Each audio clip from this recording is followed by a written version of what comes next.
Welcome to Cape Fear Business Roundtable. I'm Frank Williams, and today we have with us Jeremy and Billie Gunn. And this is the first time I've had two guests on the same podcast, so you guys will be our guinea pigs today. But Jeremy, Billie, welcome. Thanks for joining us. Thank you. We appreciate you having us. And before we jump in, this will be broadcast toward the end of May, but today is May the 9th, which happens to be Billie's birthday. So, Billie, happy birthday. Thank I will you. wish you happy birthday, but for the benefit of our viewers, I will not sing. No one wants to hear that. Thank Happy you. birthday. Thank you. And so everyone will see this in a few weeks, but they'll know what day we recorded it. Before we jump in, I do want to mention our sponsors, which are two brand building companies under one roof. Pioneer Strategies is a marketing and communication company, and they can help you with web design, social media marketing, traditional PR, digital advertising, communication planning, and logo design. If you need help with any of that, go to pioneerstrategies.com. And their sister company is Pioneer Specialties, which is a promotional products distributor, and they have access to over 1 million products from 4,300 suppliers worldwide. And why that's important is they can help you find products you don't even know to search for, and they'll manage the entire process so that you can focus on running your business. And their website is pioneerspecialties.promo. And with that, we'll jump on in and talk. Jeremy, Billie, again, welcome. And you guys are with JBG Services, which we'll talk about a little more in just a minute. But before we get into that, I like to start out with some more personal background. And obviously, we live in a fast-growing community, and there are tons of people moving here. And I'm one of those rare people that actually grew up here. So tell us where you guys are from, and if you're not from here, where you came from and how you got here. I have to do the Michigan hand because I'm a Michigander by heart. So just on the outskirts of Detroit, about 40 miles north of Detroit is where Okay. we're from. Born and raised, that's where we met, that's where we married. And then Moved here about 10 years ago. Just had an opportunity to get involved with, I did restoration work for close to 20 years and had an opportunity to grow a coastal division of a company that was in Fayetteville. And so it seemed appealing, and with the hurricane work and the things going on, I also had some certifications in roofing. Those things made sense, and so that's what got us here anyway. That's what got us started. And we'll talk more about your journey into your current business in just a moment. But obviously, we're going to talk about work, but let's talk about non-work for a minute. What is your favorite non-work related thing to do, or place to go, or place to eat, or type of entertainment that you enjoy in this part of the state? yeah, we love to eat. I share that Yeah. that Yeah, affinity we're myself. pretty. I'm a very picky eater, but when Jeremy brought me to Wilmington for my 40th birthday, we just fell in love with downtown. So we love to go to downtown Wilmington and just walk the river and have something to eat somewhere. They're all good restaurants. I can't say that I have a favorite, but Really depends on, I guess, just the mood. Love the Fork and Cork. That's one of our favorite places. Just Yeah. the quaintness of it, and great burger. Just good food, mac and cheese. They've always got something good. But a good Italian place, a good steak. I mean, we're certainly not. We got the champagne taste, and I guess you call it a beer budget. But we definitely like to eat good quality, high end food. Not franchise places, and then we cook at home too. But as far as doing things, I mean, we're pretty spontaneous. We don't plan a lot because our time is kind of limited. So you feel like doing something? Okay, cool. What do you want to do? I don't know. You want to go to Myrtle Beach? Okay, let's go do that. We kind of just spring up and go get busy, go do stuff. Sometimes the dogs go with us. Sometimes they don't. yeah. I guess that depends on where you're going. Yeah, Right. yeah. Let the dogs come. It is hard to pick a favorite place when there's so many good places to eat as far as food. I mean, there are Yeah. lots of good restaurants. You said something a minute ago that reminded me of a quote that I saw, and I don't remember. I think it was from Harry Truman. He said some people wanted champagne and caviar when they should have had beer and hot dogs. And Yeah. You touched on that a moment ago, but we like good food as well, and enjoy going to a lot of the good places around here. Well, tell us. I know I met you right when you were first starting your business, and I think you were basically barely even had business cards at that point. Tell us what JBG Services does and about your journey from how you started it to where you built it to. Sure. Well, it's a story I love to tell. We we were both working, of course, at the time, and ended up where a fella that I knew had moved out of the state and knew that I knew how to paint. And I think I had told him that Billy and I painted together, but he called me up just on a whim and asked me if we could paint his mother's house. And that was a house down in Southport. And at the time, I was working for actually a kitchen and bath company down in kind of almost Oak Island area. But picked up a side job and painted it, and kind of just like old times. Billy and I used to paint houses when we were younger, and so made a nice little bit of money over a couple of weekends. And I was like, boy, if I just networked a little bit, I'm already networking for somebody else. I mean, maybe I could get a little something going. So I went ahead and started an LLC just to see what would make sense, and put it on paper, did it legally because, well, I can't do side work and not get caught by the IRS. So it was time to do it and make it make sense. And so picked up a couple jobs in the evenings, and gosh, within about probably 3-4 weeks, Billy came home after working a nighttime shift, and I was getting ready to go into work, and I told her I was going to go put my 2 weeks in. And so did that, and then just went for it. And it was just myself in my pickup truck and some paint gear. That was 4 years ago this month. Yeah. And over a short amount of time, it made sense to hire someone because the phone would ring and, opportunities for estimates would come up, and I wanted to be able to answer those calls. So in able to keep the job going, we had to have somebody on site. So we found somebody that we could at least bring on board and keep the job going. But I painted for the first couple of years of us being in business, until we found who's our general manager and field manager now. But the business has just sort of grown over time. We've been strategic in how we've grown it. The vision is to have a business that operates, and we don't have to. If we can walk away from it, that's the goal. So we currently now have 6 full-time painters with an on-site manager. We have a part-time cleaner. Billy is involved more and more gosh, she's very heavily involved now, and we just are building it out and continuing to build it out. So we have 4 vans, or 3 vans on the road, 2 trucks. We got a Jeep Cherokee that's kind of a network vehicle, and yeah, that's what's happening. One thing I've heard a lot of tradespeople and business people in this area talk about is the challenge with finding good talent and keeping good talent. What is your approach to identifying and bringing in and keeping good people? Because obviously you've got to have good people if you're going to do good work. Well, what we've done is different than most trades. Most trades hire subcontractors. And the goal with JBG was to have all in-house people. And we've stuck to that. Mm-hmm. So W-2 employees, we can only pay competitively because we have to charge competitively. But finding ways to retain people, we've stacked value for the folks that we bring on. We've looked at opportunities, which means, really working diligently to find the right components with health insurance. So we now have the ability to offer group health care, Blue Cross Blue Shield. We have 401k opportunities for our people, along with which we match 3% match. And along with the ability to work with a financial advisor, we offer that for our employees. We pay for that because we want our employees to advance and meet their goals. We talk about their personal goals with them. We get to know them, so we can really understand what their big picture looks like too. And if it lines up with us, it seems to be a good fit, and that's helped us really retain good people. And Billy, I mean, please, you probably can certainly speak to a lot of what we're talking about. And I just think it's just treating our employees as just people, like how I would want to be treated. And I've worked at some great corporate jobs, nursing jobs, and I know I'm one that it's not just about money, it's about the benefits and what's offered and how I'm treated. And I mean, really, that's what it comes down to. I think that's what we've established here at JBG. And we're transparent too. I mean, we bring them into conversations about the next moves for things, and we involve them. And if we're going to change the logo a little bit or do a little something, we'll talk to them and involve them and get their feedback.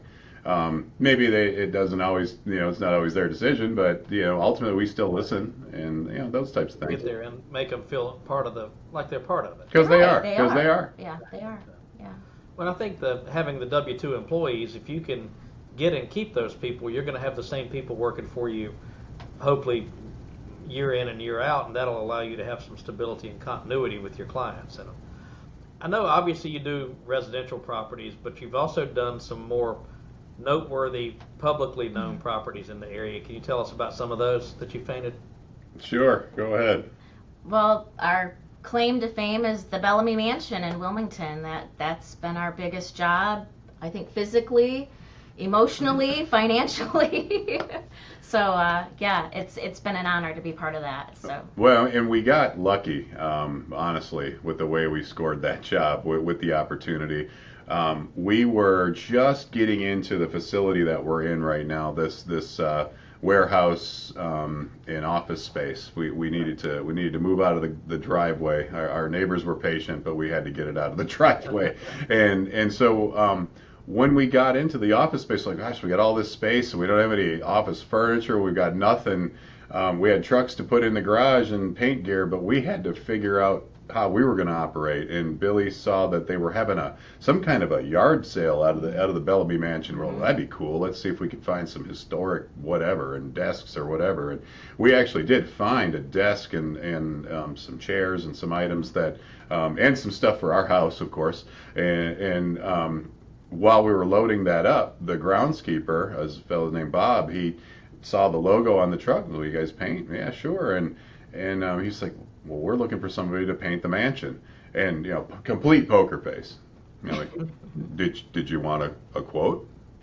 Yeah, that'd be great. All right, yeah. When's a good time? And so it's we're like, yeah. So I was able to set up a time to come back that following week. As we were driving out with the desk in the back, I think I'm just like, do you realize what just happened? Like, really? Just what? Like, are you serious? So yeah, it was. But that was being diligent with them, staying in contact over about a year and a half of working different types of quotations for them.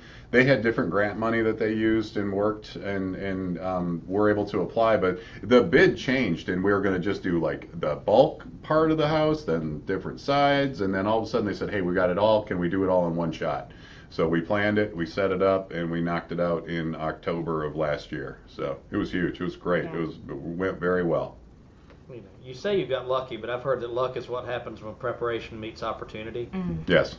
The opportunity was there, but if you weren't ready for it, you wouldn't have gotten the job. That's right. That's true. Yeah, that's I right. think that's, you also happen to be in the right place at the right time, but that's just fortuitous and maybe providential. Right. Correct.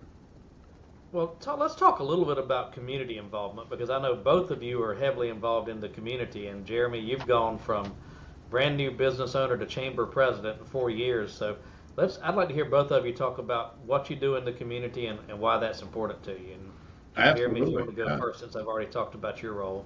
Yeah. You want me to go? Billy, go first? Yeah, you go first. Yeah, Billy. Oh. Save the best for last.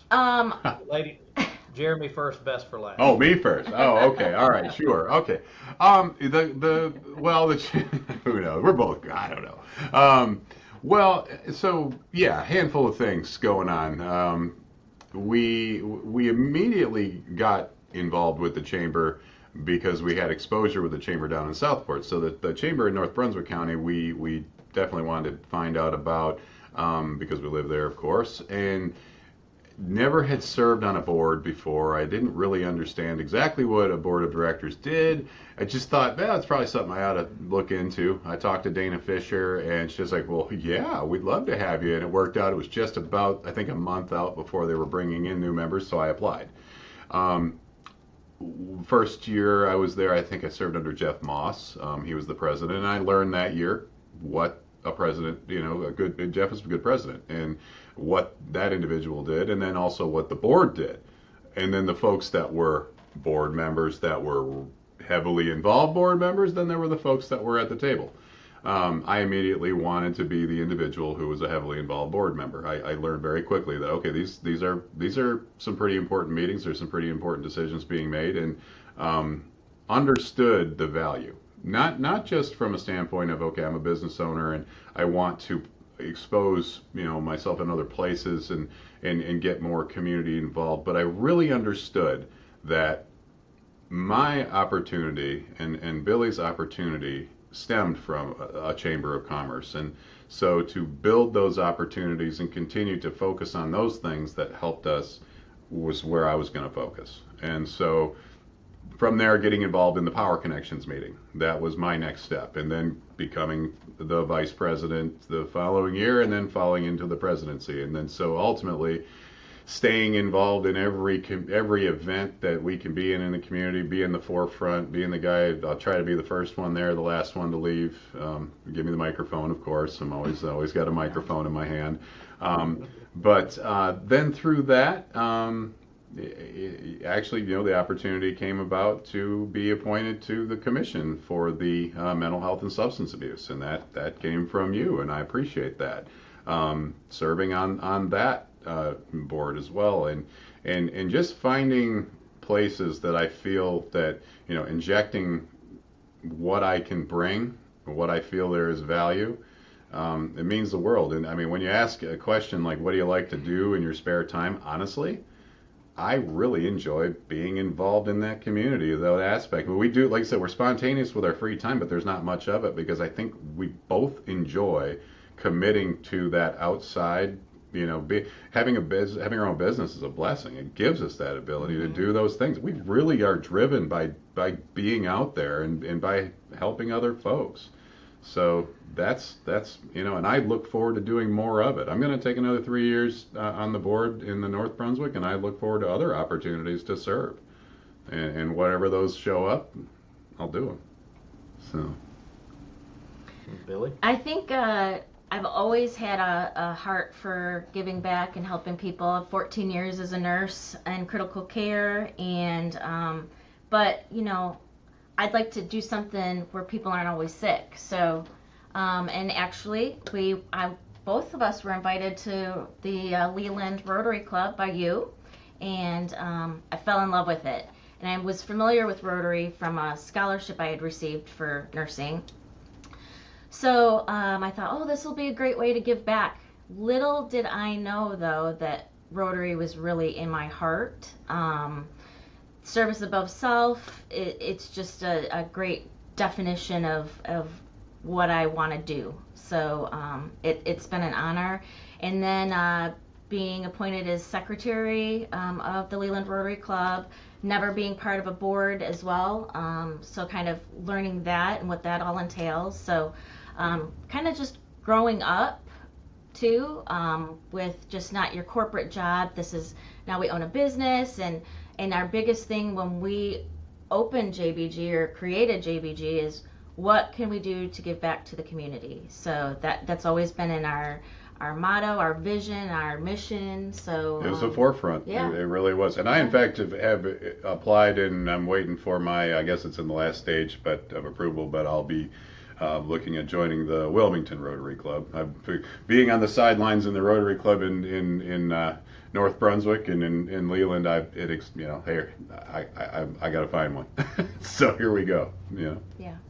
And both of Rotary, Chamber, there's lots of great ways to be involved, but there's so many people that will just go join a group and never do anything, and that's not, you don't get as much out of it if you don't give something to it. So I commend both of you for jumping in, and you'll also get a lot of business out of being involved, but you won't do it if you're just there and just check a box by showing up. And you guys have both stepped up and are plugged in, and most of my business in my 23 and a half years in business has come from networking, but it's not even traditional networking. It's things like what you're doing, where you get involved and get to know somebody by working with them on a project, and then suddenly they find out what you do and they want to hire you.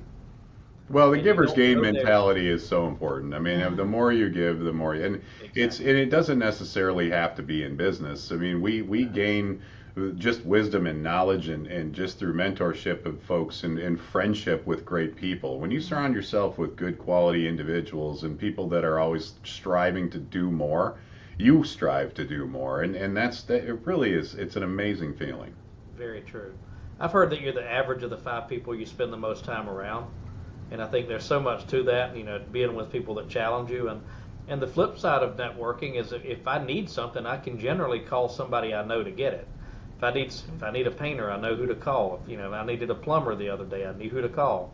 Rather, I didn't have to go to Google and pray I got a good person. I knew someone who did it because I've already got that connection. And I can't tell you how many people call me wanting to know who I know that does something. I got a text last night from somebody who lives up in the mountains in Chimney Rock. I had no idea had any involvement in Brunswick County, but they need an estate attorney in Charlotte. Oh.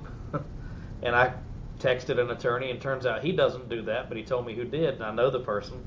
So just because that person knew me, they thought about me and asked me who they should connect with, and I was able to connect them with somebody who could help them. And that's the flip side of networking. Even if it doesn't benefit you, you can be a resource to someone else. It's such a great thing. So one of the things I always say in Power Connections when we get started is I'm not an expert in everything, but I know an expert in everything, and that's because of those types of things. And when you strengthen your network, you become such a value and such an asset to your customer and to the people around you. It's amazing. And you'll get business by being a resource when that person calls you wanting a plumber. Later on, they'll call you when they need a painter. That's right. And because they know that you do it. That's right.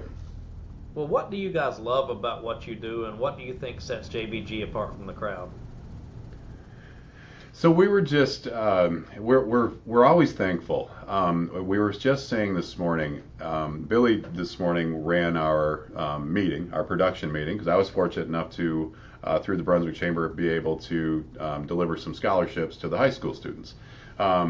So once I got done with that, I called her to kind of see how those things were going, and just listening to the excitement that she had over the excitement of the meeting that we have.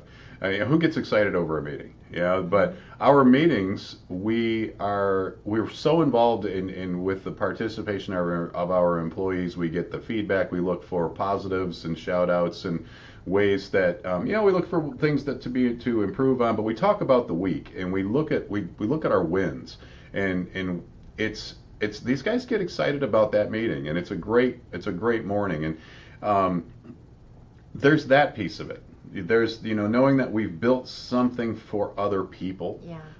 That's huge. And so being recognized in places, gosh, I love it when somebody says, "Oh, we saw your trucks." I mean, I love it's so exciting. It's so exciting.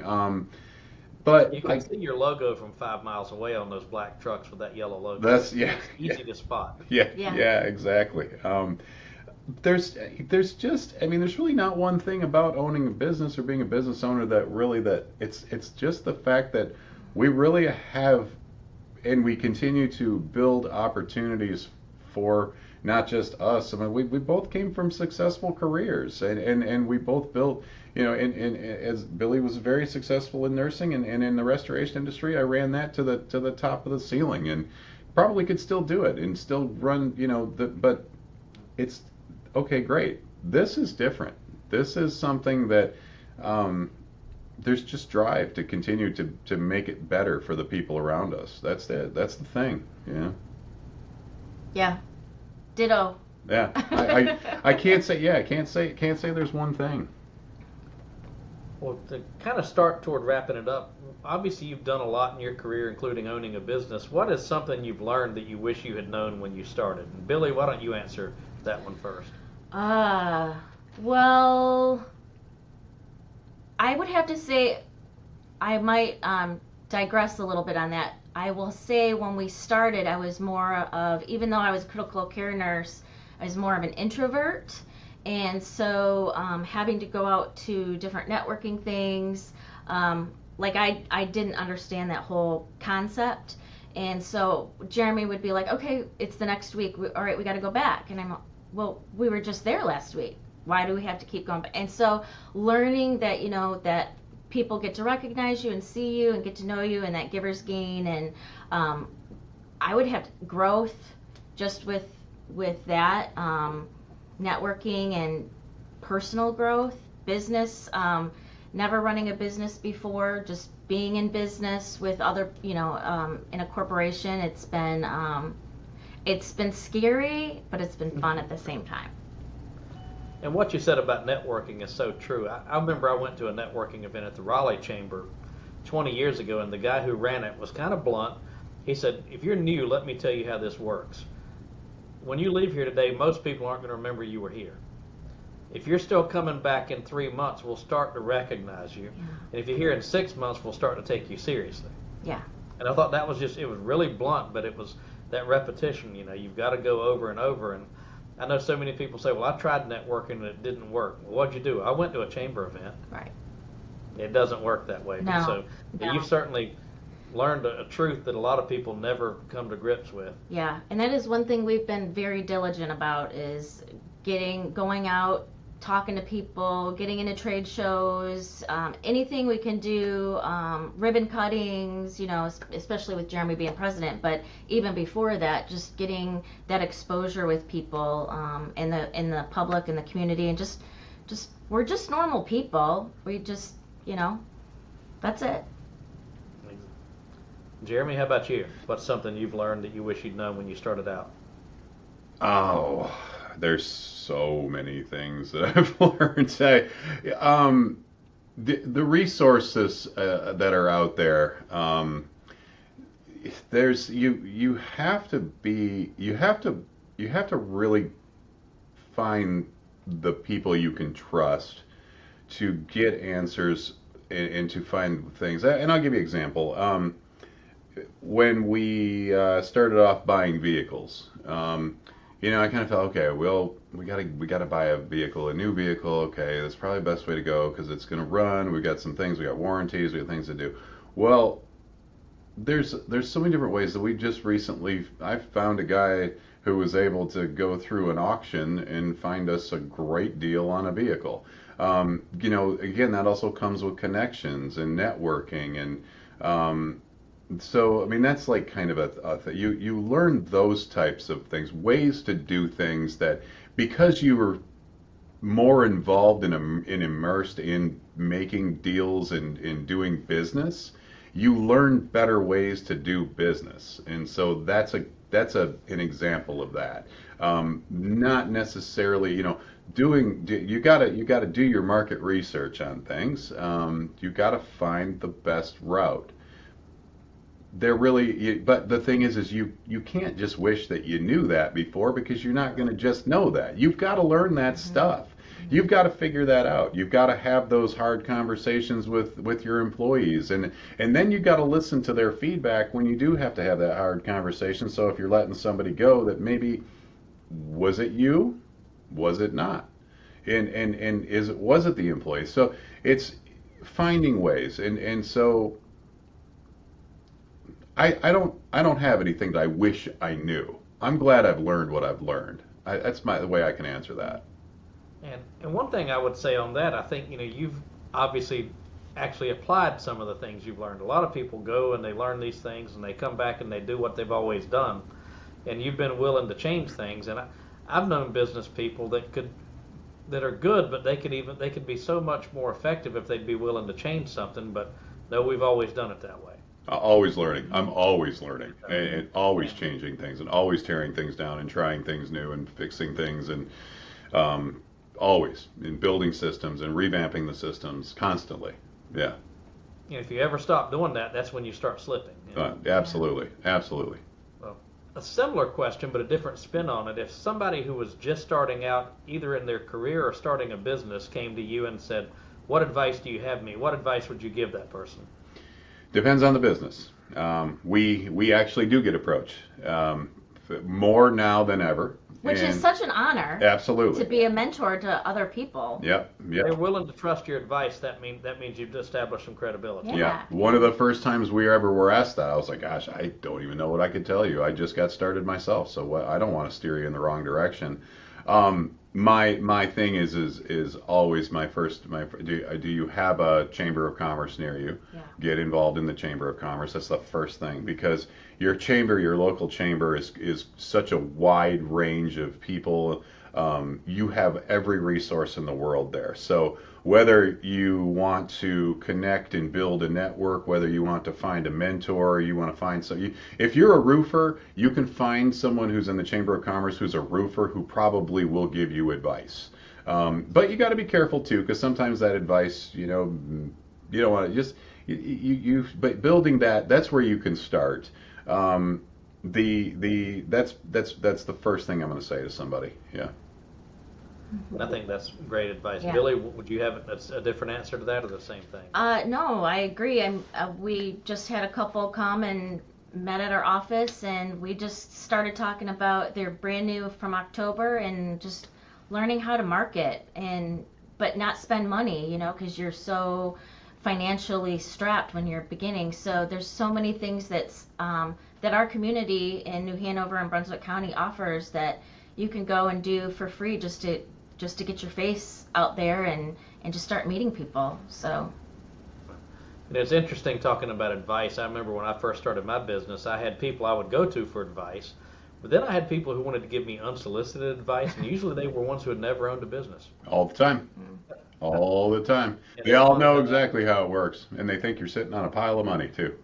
And I've got several friends that own other PR businesses like I have, and I've reached out to one of them today, and he shared a copy of a contract he uses with me, so we could use it as a basis. I mean, it's a standard contract, and he was more than willing to send it to me, and I've already edited it and have my team looking at it because we're going to start using that similar contract. But it's one of those things that why reinvent the wheel when you've got friends that are willing to help you? Absolutely. Yeah. Absolutely. And he knows there's enough business out there for both of us, and I've sent him business, and he's referred me business in the past. But, Absolutely. well, to kind of close it out, we'll go back to some personal topics. What kind of books or podcasts do you guys read or listen to improve yourself? Anything that's on your radar that you're reading or listening to? Well, right now I still have to read a lot of medical journals just to keep up with my nursing. The other job. Yeah. So that's my thing right now. I'm currently listening to the John Maxwell book, the 21 Leadership Laws, or something like that. I can't remember what it is. Irrefutable Laws. Irrefutable Laws. Yeah. I've read about 20 of his books, and they're all Yeah, that's I'm listening to that one. The one that's on deck. I've got a list. I mean, generally what I do when it's time to listen to a book or try to read a book. I'm more of a listener. I get a lot of windshield time, so I crank it up to about 1.5 speed and blast through it. But I think what I need help with, what do I need to learn, So when we're struggling hiring somebody, I listened to the book Who. That was a great one. I'll throw a sales book in every once in a while. I actually like to read those. But mainly leadership. Those are the types of things. Leadership, management type stuff. Just ways to just continue to challenge your thinking. Books that are going to just be able to make you really look at who you are. I mean, if you know your personal profile, how do you build the sides that are not as strong? Those types of things. If you know the disc profile, I'm a DI off the chart. So things I can build my SC and become and it's perfect because I'm an SC. Yeah. So opposites attract. Yeah, personal. Yeah, that sort of stuff. I mean, we did the Strengths Finder a while back, and my wife and I were so different it was scary as far as the strengths. I mean, I was off the chart over here, and she's completely opposite, but it works well because we fill in the gaps. Yeah. That's exactly what we are. We're yin and yang, 100%. We are one side and the other. And as long as you know how to work with each other, that's the most important thing. And we've used a leadership coach who helped us with something called Strengths Finder, and it was very helpful to see how the whole team fit together. Is there anything else you'd like to share before we wrap this up? Something that has resonated with me that Tiffany Irvin came to speak at our Rotary, and it's kind of like been my mojo motto, be a voice, not an echo. That's a good one. Yeah. I am someone who's always available. So when you ask that question about, what would you give the advice of someone who's got starting a business, and I've found so much drive and satisfaction in helping others, especially those that are thinking about doing something. I will absolutely have no problem sitting down with them and having a very straightforward conversation to see if they're ready to do something. Also, I'm an advocate for sobriety. So if someone wants to have a conversation privately about maybe if they want to visit that in their life, I'm here for that too. and I'll always make time for that. So, yeah, I mean, just helping, just general. We're here, and I want people to know that you know, all you got to do is reach out and find us, and we'll make time. And what is your website? How can people contact you? You can find us at www.jbgpainting.com. And what's your tagline on that website? That's how we roll. That's how we roll. I love the tagline. And going back to the, don't be an echo, be a voice. Is that what you said that Tiffany said? Yeah. She spoke years ago at Rotary as well. I heard another one that said, don't be a thermometer, be a thermostat. Oh. Don't just reflect the temperature of the room, change the temperature of the room. I like that. Similar concept, Yeah. similar mindset behind that. I don't remember where I heard that, but I thought it was very insightful.